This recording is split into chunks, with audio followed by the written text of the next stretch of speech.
Hello everyone, my name is Jen and welcome to the Book Refuge and welcome to another weekly wrap up and another week of working for myself. And May was officially the month that I am going full force into being a full-time romance reader and content creator, and last Sunday I launched my Patreon and you guys literally blew me out of the water. That live show is up if you want to see me literally cry like 3 times during that experience. It was amazing. And we busted through the first 3 of my earning goals in the first 5 days, which is amazing. And yeah, content is already happening over there, so definitely check that down below if you're interested. One of the rewards for my patrons is to have a shout out on my YouTube channel, and there's no way that I'd be able to get through all 87 of my new patrons at the beginning of a video. So I'm actually planning to do a special dedicated video that will be an update about how things are going, how the first 3 weeks has gone and what the plans for the summer are looking like and all of that. And I will do shout outs for all of the new patrons there. What I do have to start with is I do have 3 new channel members this week. And if you didn't know for some reason, I do have channel memberships as an option as well. They are in lower tiered options than my Patreon are, and they involve early access to my content. All of my content gets uploaded early and people are allowed to watch it as soon as it goes up. And then there's also a dedicated live show that is just for my fated friends there.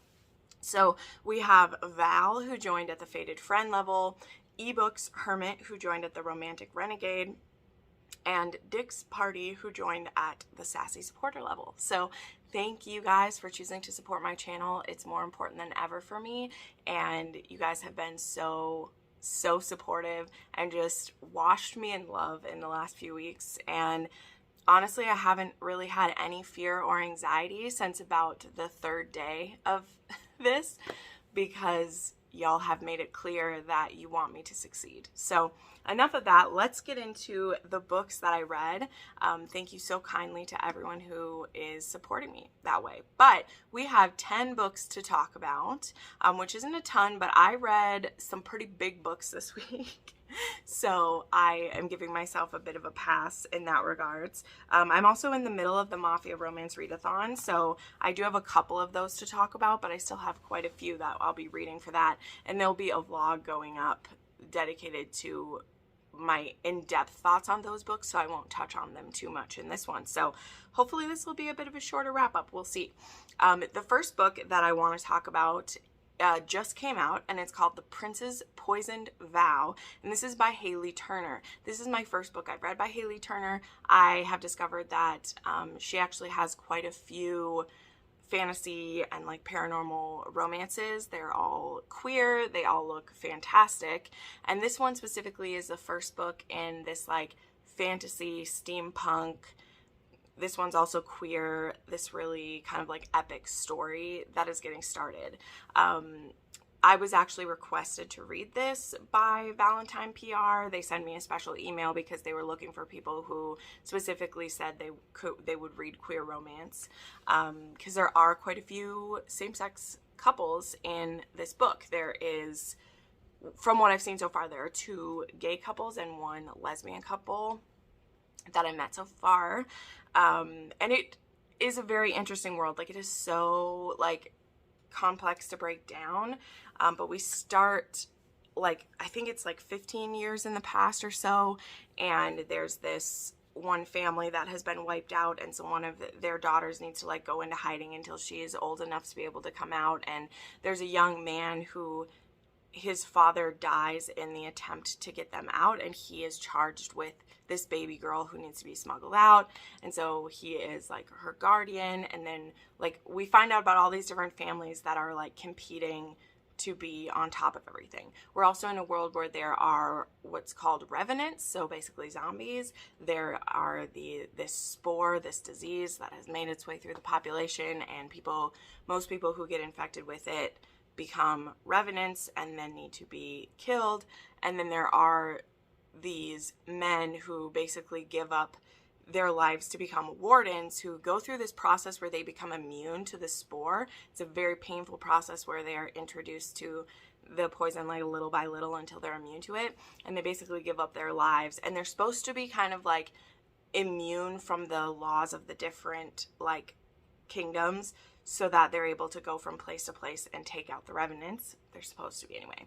And so we see this time in the past, 15 years in the past, and then we jump forward and we have a prince named Vanya, and he is on a train ride, and his POV starts with him having taken a sip of wine and realizing that he's been poisoned. He immediately knows what kind of poison it is, and he actually has the antidote in his bag. So he knows someone on this train just tried to poison him. And so he's making his way to where his baggage is to get the antidote when there's an explosion on the train, and it gets like blown off the tracks, and all these revenants start coming in. And then we have Soren, who is a warden, as mentioned, one of these people that goes around on his like astro bike or whatever it is. Because again, this is like steampunk fantasy, so there's some technology, some other things like that. And he happens to see this happen. Now, the wardens are not supposed to, like I said, be involved in any of like the politics of the time. So when he ends up making it there and he rescues Vanya, he realizes that he's rescued the crown prince. And it's like, wow, I'm really not supposed to interfere in these things. But he ends up getting the crown prince back to his palace. And Vanya, the crown prince, wants to reward Soren. And Soren is not supposed to accept any gifts. This isn't a payment. He did his duty. He saved Vanya, and Vanya is like, no, I'm going to give you a boon. So he gives him this like medallion to wear, and he said, when you think of something that I can give you, you will give this to me and I will be able to relieve my debt. And Soren is like, that's never going to happen because I didn't do it to get something. They also have a rendezvous at this time and begin a sexual relationship that will turn into a very beautiful relationship and last for many years, because that's the thing in this book. There's a lot of time jumps. There is a 1 or 2 year time jump like every 10 chapters. So we started with 15 years in the past and we jumped up, and then we jumped 2 years, 1 year, 2 years, 1 year, for a total of I think like 8 years throughout this book. And we see Vanya and Soren, as well as Karis, who is actually this child who had been saved in the beginning that I mentioned, but doesn't know what their full birthright is. And then we have Immarel, I don't know how to pronounce her name, who is at the beginning entering in an arranged marriage. She actually has her handmaid is her longtime partner, so she's entering into this arranged marriage because she has to, and to produce an heir. But she's in love with her handmaid, and her husband is free to have whatever rendezvous he wants. They're just to make a baby, but they're from a different kingdom. And then there's also another couple that is a gay couple who have been married for quite a while, and one of those men is the boy who had rescued Karis in the beginning. And so when it comes about that she may be in danger, he actually has to leave his husband, not like leave as in they break up, but he needs to go on a mission to keep an eye on this girl and make sure that she reaches adulthood and is able to come into her, birthright or whatever. So there's all of these different players at bay. There's one kingdom who is trying to find a way to make revenants and use them for their own aims. There's the wardens, which Soren is a part of, trying to, figure out what's going on with this. So there's just a lot happening with all of this, okay? And I was compelled into this story, but also this is said that it was a fantasy romance, and there is quite a bit of sex throughout it. It's not like overly raunchy sex. There is, same-sex sex throughout this story, but the romances, not one of them is a driving force in this story. This is a gaslight fantasy first and a romance like third or fourth. There are other things more important. So there was a pretty big cliffhanger at the end of this that I definitely want to read the next one, which Haley has said that she's going to try to have it out earlier, but its release date isn't until next May for the next one. And it had a pretty big cliffhanger. And also, I was confused by a lot of it. And again, the romances throughout it, some of them were very, like, they really tugged at my heart, but they also were not the compelling or driving force of the story. And I just didn't totally love that, because it was a lot of a book to commit to not have that passion that I wanted to have. So I did give this 4 stars. It's a 2 on the spice scale. The trigger warnings are violence, death of a parent, death of a spouse, there's gore, there's a lot. And there are many POVs, and the romance isn't the focus, is what I had to share about that. So then I read a quick short story called The Joker from Sophie Lark. This is actually on her Patreon. You can join her Patreon if you would like to read it. This is actually the story of how Shay and Ozzy became a couple. So this is just, you know, like a 50, 60 page short. Every month she is putting one out. It was very compelling to you if you loved Kingmakers, especially if you loved Ozzy and Shay. Her Patreon is where she is going to be continuing to tell anything that involves in Kingmakers. Otherwise, she's going to be moving on from there.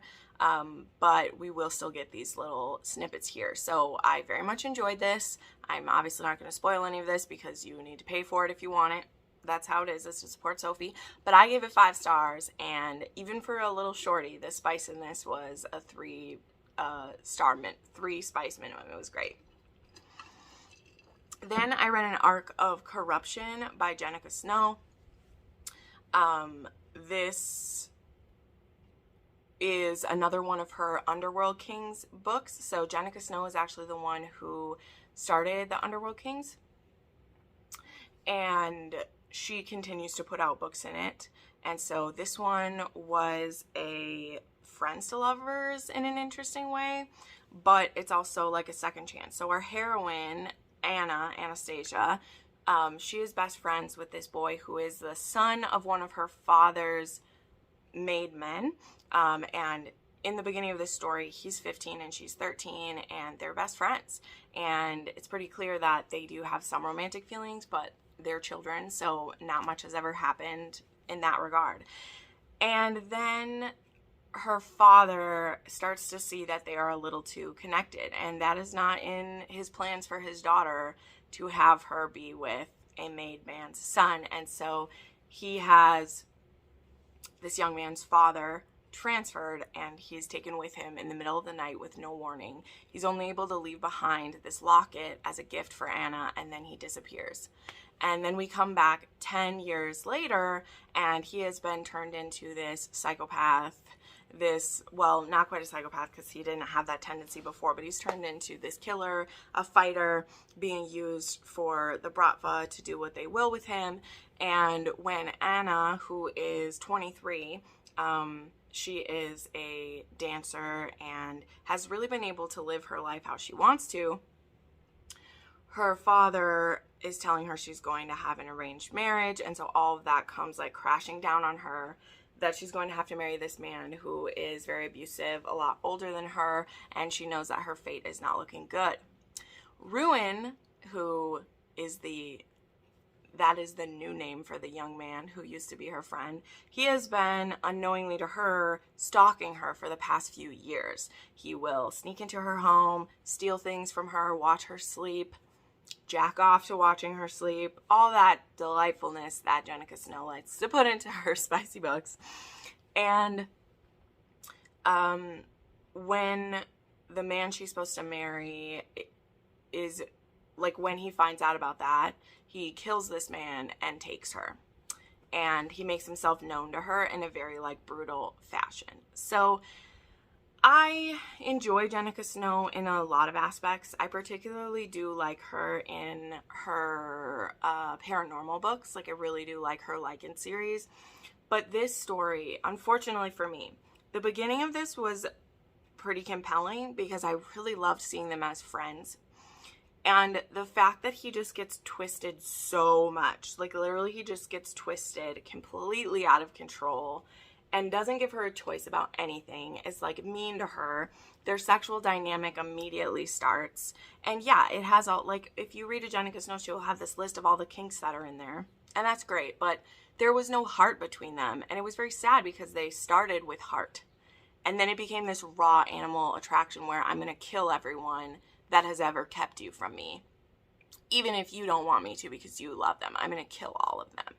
And it was just very abrasive. So I rated this as a 4 because, again, when I read arcs, unless there's something really wrong with it, a 4 is the lowest I will go. But for me, this was probably a 3 for my enjoyment level. So I gave this a 4-star. It was a 4 on the spice scale. The trigger warnings were violence, death of a parent, a very violent death of a parent, stalking, dubcon, there's gore. And then, like, I don't put the kinks as trigger warnings, but Jenica has a list of the kinks if you'd like to see them. Next, I read Pensive by Trevenna Terry. This book has been on my TBR for, well, not on my TBR, but it's been on my recommended list from viewers since I first opened my recommendation form, like over a year ago. And this was the month that I was reading it. So this is a Black love romance. Both characters are Black in this. Our heroine is this kind of shy, bookish woman. She is like a teacher and a writer, and she's going to a conference in the beginning of this. And our hero is a contract killer. So he's not like quite an assassin, but kind of. He just only kills people who are perverts and pedophiles and that kind of thing. But he's still not like, he's not a great guy. But he's ex-military, and he'll take jobs where him and a partner will kill people who have done bad things. And so this is an erotic romance for sure, in like the full extent of what an erotic romance means, because this starts as like a weekend stand with them. Like they run into each other like at the hotel she's staying at, and then they see each other at like the bar that night, and he's just really drawn to her, and she thinks he's the most beautiful, chocolate, strong, beautiful man she's ever seen. And she really wants to experiment more because she was in a pretty abusive relationship, like, and by pretty abusive, like physically, he would rape her and assault her and tell her that she wanted it type of thing. And she's really looking to finally get what she wants to get out of a relationship. Our hero, Asa, he makes it known that he's a dom, he likes to be in control, and Elise is willing to have that with someone who she knows like will listen to safe words and will treat her right. And so their plan is for her time in this city, they will be like boyfriend and girlfriend for like 4 days that she's gonna be there, and have sex whenever they can. And yeah, their relationship is definitely based on that. But that's only the first half of the story, is this one night stand kind of stuff. It doesn't take very long before Asa just can't be away from Elise, and he reinserts himself into her life, and they see if they can make a go of it long term. But it is definitely 100% begins with sex and grows into more. So this was a like BDSM dynamic one night stand. He's a contract killer. I did like how their dynamic worked though, because there were a few situations where he let her be in control, and it's that kind of thing where like when a man who's that powerful lets you be in control of his body even for a little bit, it's a very heady feeling. So I had a great time reading this, but it was also one of those where it's kind of ridiculous at the same time. Like it was just, there weren't a lot of deep discussions about how we like how this was working out. It just was working out, and that's okay. Like it was a fairy tale in that aspect, but things were very sweet between them, like their relationship, very sweet. But the trigger warnings for this, and the author says it like right on the Goodreads page, this is very violent. You see domestic abuse, there's murder and torture, because we do see him doing some of his jobs. So we see him brutally murdering a nasty man. pretty violently. So it's kind of jarring because this is this like erotic, sexy romance between these two getting to know each other. And then we see him like cutting off body parts, literally like off a person. So be prepared for those. So I gave this 4 stars, but it is a 5 on the spice. And this was a new to me author, and I really liked reading a black love romance. I don't know if I've read one besides Beverly Jenkins that's been 2 black characters in quite a while. So I'm definitely glad that I did that, and I'm glad for the person who recommended it to me. I quite enjoyed it. Then I have Heir of Fire by Sarah J. Maas. We're continuing the SJM along. The live show for this one is going to be May 15th on Tori's channel, Novel Life.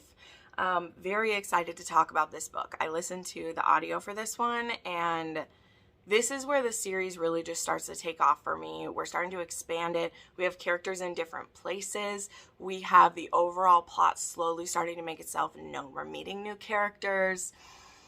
It's just so thrilling, and I got through this book so fast. I loved it, and I'm very interested to see how people handle it, that we're doing a chronological, like, by release when she released the books. I'm pretty sure a lot of people are just going to read this series in order and then go back and read the ACOTAR books, but I'm interested to see who will follow along with the way that I wrote it down, because here's the thing.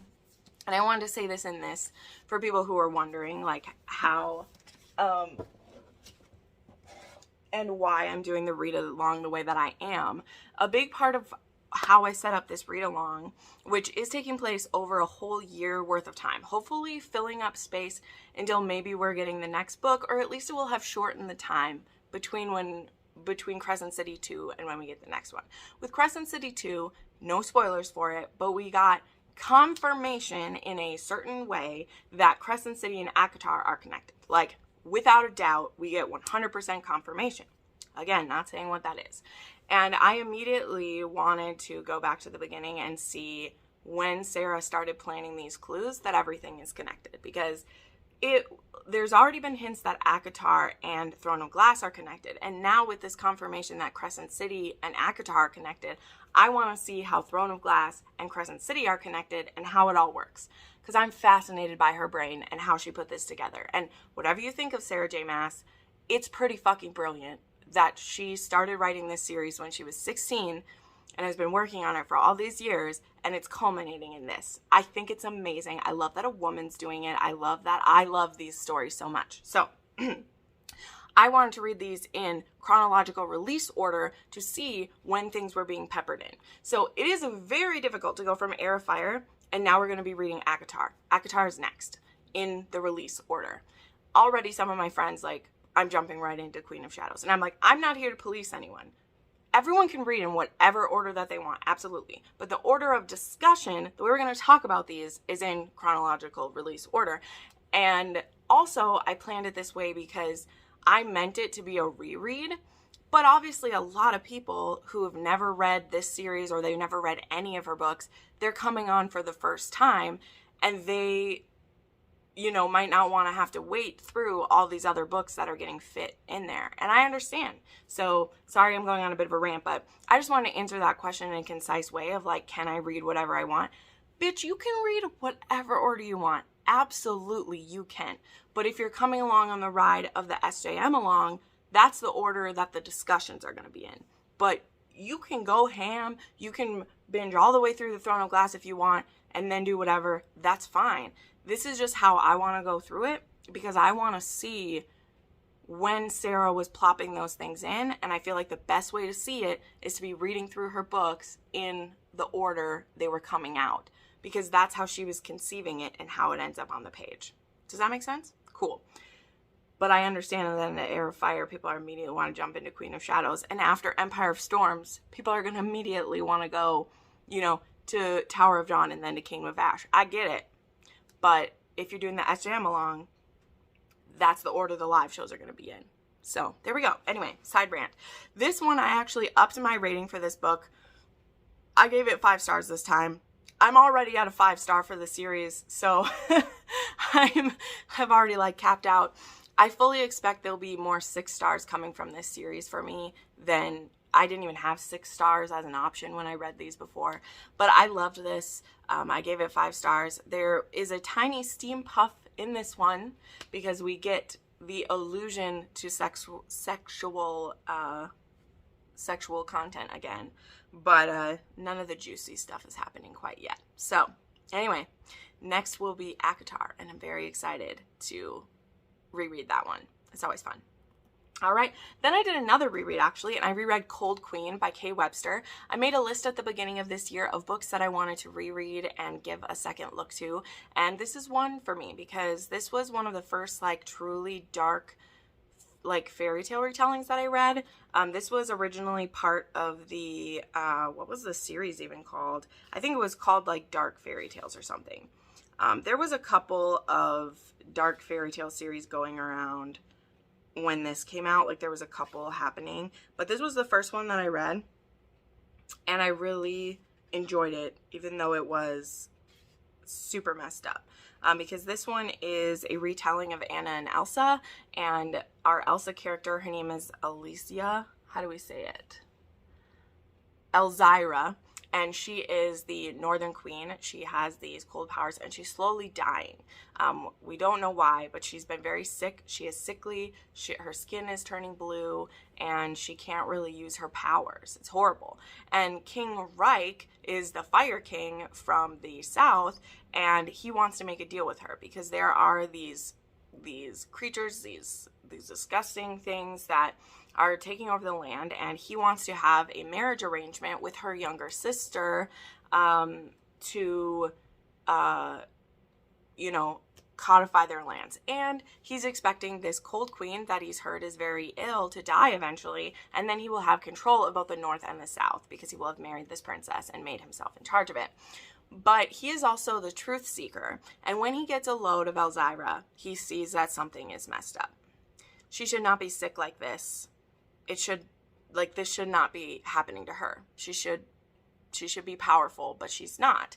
And so he kind of takes over her castle and kind of sort of takes her captive and is trying to get to the bottom of why she's so sick. We don't fully know that as we're reading it. It just seems like he's taking control of her, and things do get kind of sexual between the two of them pretty quickly, even though he's supposed to be there to be marrying her sister. But it's just very interesting. Back when I first read this, I gave it a 5-star because I was very wowed by it. Rereading it, there's a lot of holes in this story. It is still like a fun time to a certain degree, and it's very wacky, and I like the path that it took, the like, you know, Anna and Elsa kind of relationship thing going on.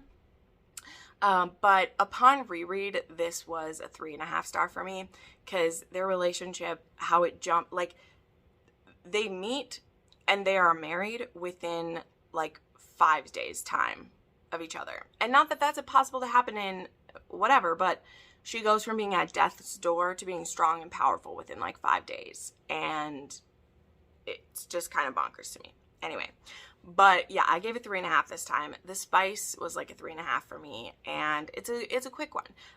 The triggers in this though, there is violence, there is poisoning, there is mutilation, and there is cannibalism referenced in this book because the people that are bad in this, they're very bad. So there is a couple nasty things. There are children in danger. It's a whole thing. But it's an interesting story. It's an interesting story. Okay, now we are getting into a couple of the mafia books that I read. So I'm going to talk about them pretty quickly, and then I'm going to end on a high note with a 6-star book that I had this week.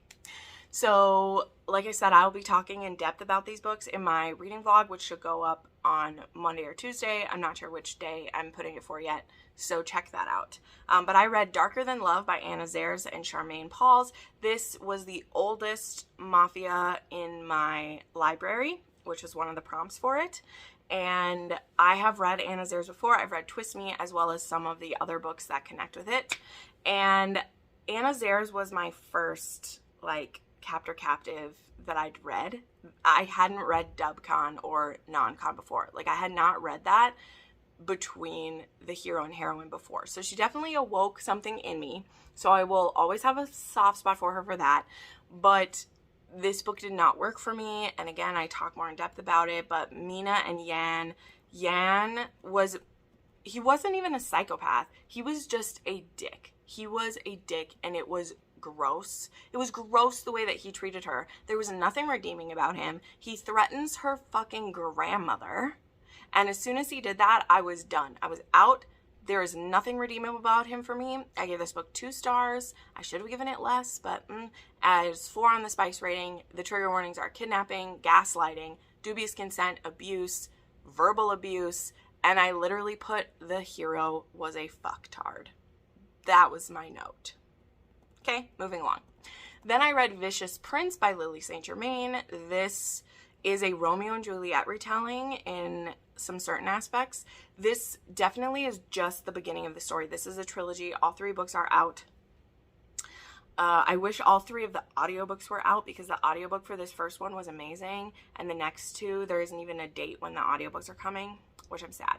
But we have Rome Montague and Avery Capulet, and they were friends when they were young, and then there was a break between their families. They were actually probably going to be married, because like they were going to be an arranged marriage, and so they were friends when they were young, and she was in love with him, and then something happens where they were split apart. And at the beginning of this story, she's going to have to marry this guy who's like 40 years old, even though she already has a boyfriend whose name is Will, who she is, you know, sexually active with him, and they love each other. And she is breaking up with him in the beginning. She's going to have this arranged marriage. And at her engagement party, she gets kidnapped. And when she wakes up, she's strapped to a chair and she is being violated. And then when she wakes up the next time, Rome is there.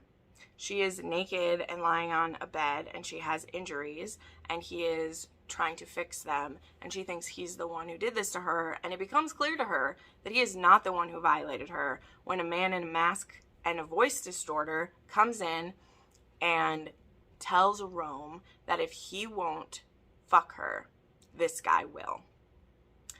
So I'm describing this book as a mafia version of Still Beating. But that was a cliffhanger. There's a cliffhanger in the first one. So I'm getting the vibes that this feels like a Still Beating. They are being recorded. And yeah, if Rome won't be the one raping her, then this other guy is going to do it. And he proves it by raping her. So I'm being very like blunt about this, because in the same way that Still Beating, we had to see those assaults happen, and there's a very like a mental toll that these two like characters are having to pay together, because they're basically both being assaulted when that's happening, because Rome does not want to be engaging in a sex act, and Avery does not want one to be happening to her. So it's this mind fuck to both of them. And that's this, like, it's a pretty short book, and it really is like a setup to me. So I'm going to continue this series because I was very captivated by it. Although I only gave this one a 4-star because there hasn't been any like loving interaction between these two. There was so much set up to get us to the point where they're in this place. And I really wish that we would have had them both be like waking up here, because we had all of this backstory. The only sex that we see in this book is between other people, because we see him with his ex-girlfriend and we see her with her ex-boyfriend in full sex scenes. And then we see her being raped. So there hasn't been any like sweet interactions between them at all, like at all. So yeah, this was a very like traumatizing book, but I also really want to see how it works out between them and how they survive this captivity, because I'm interested in that kind of stuff. So I gave this 4 stars. And again, I gave it a 2.5 for spice, because like there is sex in this book. But none of it was like fun kind. So yeah. And the trigger warnings are there's kidnapping, rape, assault, and drugging. And it's not rape by the hero yet, but there probably will be, even though he doesn't want to be doing it. And then the last Mafia one I've read so far for this is Keep by K. Blue. This is a new to me author. Never read this author before, but I had got this when it was free. It's the first book in the Romanian Mob Chronicles. I've never read a Romanian mob before. That's awesome. This is an interracial romance. The heroine is black. She's also plus size. And at the beginning of this book, our heroine Fawn, she is the prisoner, basically a domestic slave of this total asshole named David, who is an accountant for the Romanian mob and all their different pecans and everything, okay? And in the beginning of this book, Vasil, our hero, who is the head of one of the families, is having drinks with David, and they're discussing business, and Fawn is literally this decoration in the room, and she's being ordered to do things. She's being ordered to bring a drink over. She's being ordered to, you know, look pretty and like shut up. And then David offers Vasil to have Fawn suck him off in front of him, or to even borrow her for a night if she would like, if he would like, because she's his object to give away. And Vasil is just so disgusted by how disrespectful he's being to this woman that he says, you know what? I'm gonna take her for the night, and I'm gonna keep her. And he literally takes her and leaves. And when he gets home, he has her take off the makeup and fake eyelashes and wig that she's been forced to wear and how she's been forced to dress. And he opens the door and he says, you can leave or you can stay. It's up to you. And she knows that she won't be able to stay away from David if she leaves, because he has brought her back before when she's run away. And so she agrees to stay with Vasil.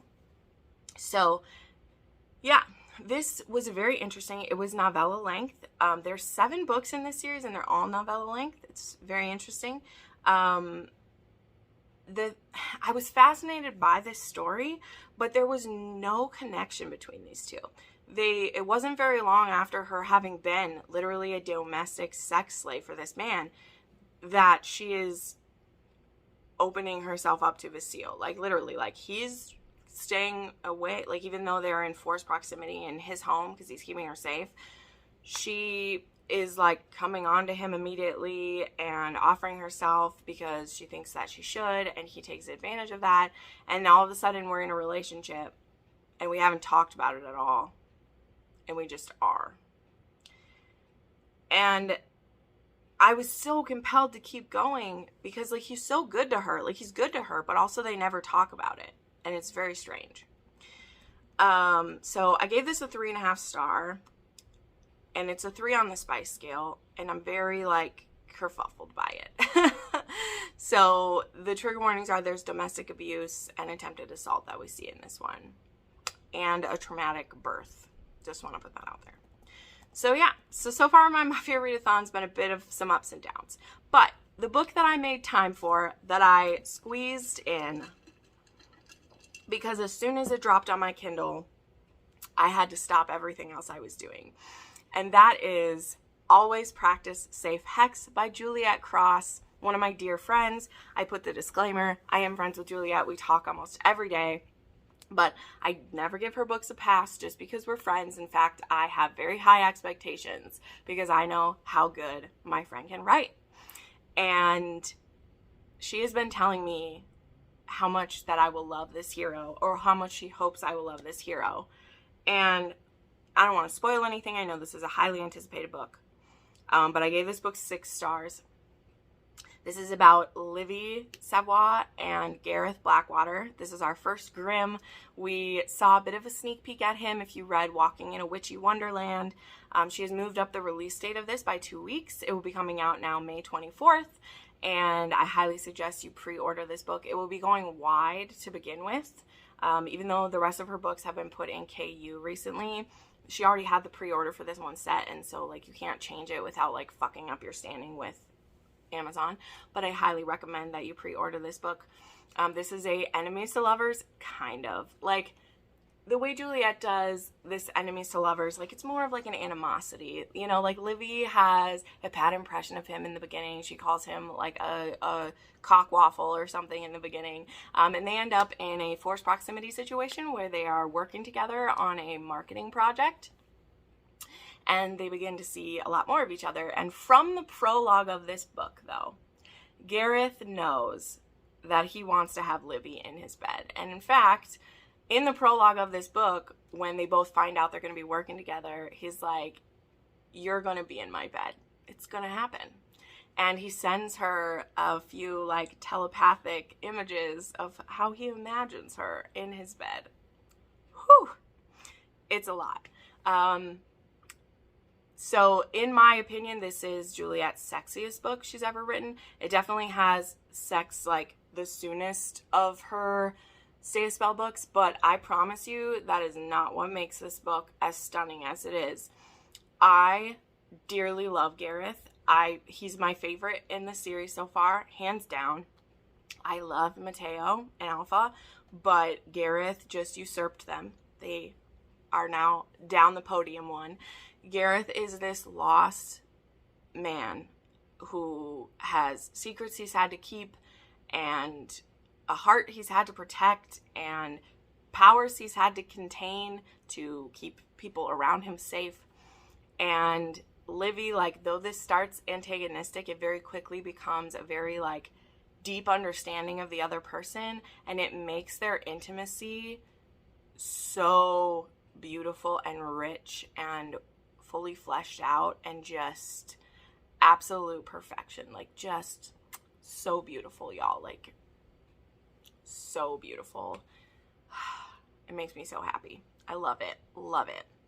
So yeah, and again, I can't talk too much else about it because I know this is highly anticipated for people, but if you haven't read Wolf Gone Wild, if you've been putting it off, I had some people think this was YA, which I understand, and I know that Juliet like is worried about what people think of the covers of these, even though they're gorgeous. Like, she doesn't worry about them being gorgeous, but that people get the idea. Like, these are rom-coms in a sense, but they are very spicy. Okay, they have between a 3 to a 4 on the spice scale. I gave Always Practice Safe Hex a 4.5 for me, because Gareth and Livy, like, that book has like, it has the most sex of all of them in the series, and some of the most like gut wrench, like, so good.